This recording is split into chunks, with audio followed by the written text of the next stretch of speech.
Hello everyone, just a quick video on Marathon that I thought I'd make since they let me out of my basement.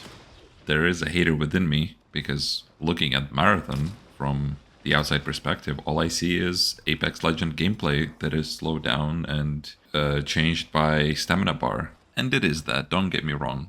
But somewhere along the 20 hours that I've played so far of the game, at some point the game starts to sort of come together and click. And I think the biggest difference I see in how people respond to Marathon is in almost the hours that they've played. This does sound like a backward logic, and it is, but that literally happened to me. After getting set up with the first 2 or 3 hours of the game, I just didn't really feel compelled to play it anymore. But then, after challenging myself to just go out and try and see what people are really excited about, I kind of got hooked. Shh, it's okay, it's okay.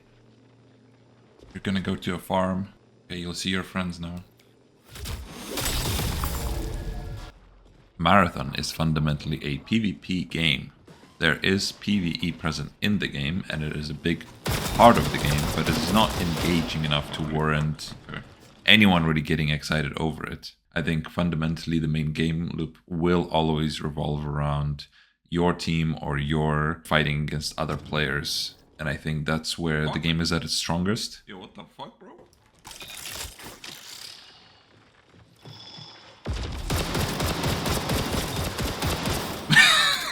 Yo, what's going on here, man? But at the same time, some things stand out. For example, the fear of losing all your gear isn't really as strong as it is in other extraction shooters. Somehow the system of acquiring loot is very forgiving, and it raises the baseline of your loot sort of as you're developing your account. So if you ever lose anything, you are like 3 clicks away from buying it all back through currency anyway. Maybe if it's a legendary, then you're in bad luck. Also shout out to the ambience of the game. I know it gets a lot of bad rep because the buildings look like bricks and all the weapons look like they're from Roblox.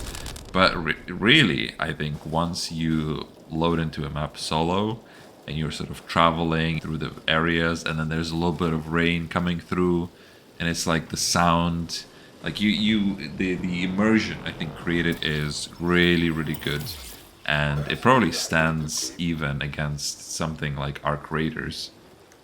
That is not to say that this is anything that will compete with Arc Raiders. I think Arc Raiders is in a league of its own, and Marathon is cruising at a comfy altitude somewhere between Hunt Showdown and Tarkov.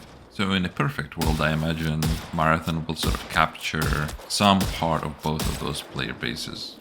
Now, when it comes to the most unique part of the game that will probably hook a certain player base hardcore, it has to be the build crafting.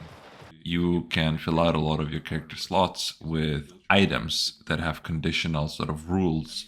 So you can potentially specialize in something. You can make it so that everything you do gives you melee damage, or debuff resistance, or movement speed, and you can have a playstyle sort of centered around a specific few stats or specific interactions, which I think is probably one of the more unique things in an extraction shooter. So overall, I'm kind of hopeful for Marathon's future. I think all the scare that it had, it's definitely got its own identity, and it will have a future. I think the things that I'm worried about are, holy shit, the profitability that Bungie must achieve with this release, they probably won't meet. And so I think in the next year, it's likely that that Marathon will have a very populated microtransaction shop. It will have a lot of expensive skins. Judging from the Destiny experience, it's likely that any new maps or any new experiences will be gated behind paywalls, which will potentially, well, not potentially, it will divide the player base. So I do think they have something special here, but then the question is, how long can they keep it going without it becoming toxic to the community?